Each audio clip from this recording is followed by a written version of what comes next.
Welcome to Diyaram channel. ಇವತ್ತಿನ recipe ಏನಂದರೆ ಪೂರಿ ಸಾಗು ಹೇಗೆ ಮಾಡೋದು ನೋಡೋಣ ಬನ್ನಿ.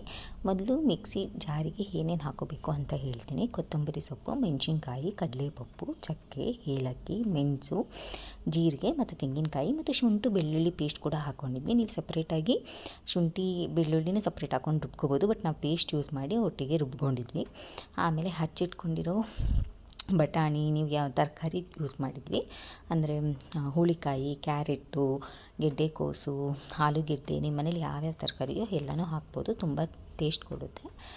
ಸಾಗುಗೆ ಇಂಥೇ ತರಕಾರಿ ಹಾಕಬೇಕು ಅದೇ ಹಾಕಬೇಕು ಅಂತ ಏನಿಲ್ಲ. ನಿಮ್ಮ ಮನೇಲಿ ಯಾವ್ಯಾವ ತರಕಾರಿ ಇದೆಯೋ ಎಲ್ಲನೂ ಹಾಕ್ಬೋದು. ನೆಕ್ಸ್ಟು ಒಂದು ಕುಕ್ಕರಿಗೆ ಸ್ವಲ್ಪ ಆಯಿಲ್ ಹಾಕ್ಕೊಂಡು ಸಾಸಿವೆ ಹಾಕ್ಕೊಂಡು ಒಂದು ಸ್ವಲ್ಪ ಅದು ಫ್ರೈ ಆದ್ಮೇಲೆ ಅಂದರೆ ಸಾಸಿವೆ ಒಂದು ಸ್ವಲ್ಪ ಚಿಟ ಆದಮೇಲೆ ಸಣ್ಣದಾಗಿ ಹಚ್ಕೊಂಡಿರೋವಂಥ ಆನಿಯನ್ನ ಹಾಕ್ಕೊಳ್ಳಿ. ಸ್ವಲ್ಪ ಅದು ಆನಿಯನ್ ಸ್ವಲ್ಪ ಡೀಪ್ ಫ್ರೈ ಆದಮೇಲೆ ನೀವು ಟೊಮೊಟೊನ ಹಾಕ್ಕೋಬೋದು. ಒಂದು ಸ್ವಲ್ಪ ಟೊಮೊಟೊ ಹಾಕ್ಕೊಂಡು ಒಂದು ಸ್ವಲ್ಪ ಕಲರ್ ಬಿಟ್ಕೊಳ್ಳೋವರೆಗೂ ಸ್ವಲ್ಪ ಫ್ರೈ ಮಾಡ್ತಾನೆ ಇರಿ. ಇದು ಪೂರಿ ನೀವು ಬರೀ ಪೂರಿಗೆ ತಿನ್ನಬೇಕು ಅಂತ ಏನೂ ಇಲ್ಲ. ಸಾಗುನ ನೀವು ಚಪಾತಿಗೂ ಕೂಡ ಯೂಸ್ ಮಾಡ್ಬೋದು.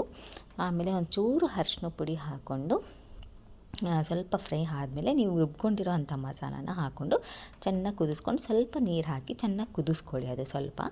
ಆಮೇಲೆ ನೆನೆಸ್ಕೊಂಡಿರೋಂತಹ ಬಟಾಣಿ, ಹಸಿ ಬಟಾಣಿ ಕೂಡ ಯೂಸ್ ಮಾಡ್ಬೋದು, ಬಟ್ ನಾವು ಒಣ ಬಟಾಣಿ ಯೂಸ್ ಮಾಡಿದ್ವಿ. ಸೊ ರಾತ್ರಿನೇ ನೆನೆಹಾಕಿ ಇಟ್ಟಿದ್ವಿ.